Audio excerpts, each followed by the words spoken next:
All stations air, new track 80306. ISS is anti-ship cruise missile inbound Gravely. This is what the crew of a U.S. warship hears when a Houthi missile is headed their way. MSSI, missiles away 80306. CNN embedded with the U.S. Navy. Right standard rudder, steady on course. In the southern Red Sea, where sailors have been on the front lines of the fight against the Iran-backed rebels for over 2 months. We're on our way now to the USS Gravely, which is one of the destroyers that has been shooting down missiles and drones that they have been firing indiscriminately into the Red Sea. Here, off the coast of Yemen, U.S. warships try to shoot down the Houthi missiles before they can cause any real damage.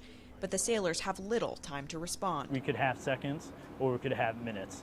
Based on, I wouldn't say much more than minutes. The USS Dwight D. Eisenhower aircraft carrier, which the president ordered to the Red Sea in November in response to the Houthi attacks, has been working at a frenetic pace to keep up with the threat. They have tried to target coalition forces, U.S. forces, through swarm attacks using multiple UAVs, using multiple anti-ship ballistic missiles and anti-ship cruise missiles.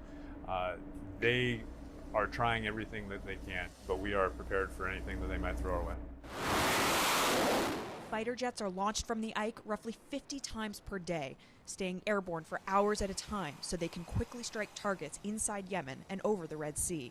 We were woken up early this morning around 4:30 a.m. to the sounds of alarms blaring on this aircraft carrier, a sign, we are told, of a potential imminent threat by a Houthi drone that was flying over the Red Sea. That alarm indicating that these fighter aircraft behind me, they had to be ready to respond, potentially at a moment's notice.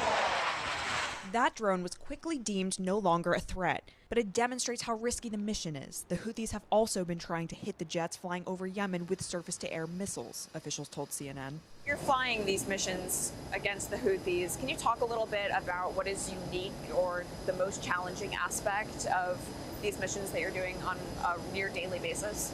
Well, you know, first off, this isn't exactly where we expected to be on this deployment. Whenever you're doing something for the first time, in a region, you know, that's not without risk, but we have managed that risk to our strike group and our air crew through the management of combat power.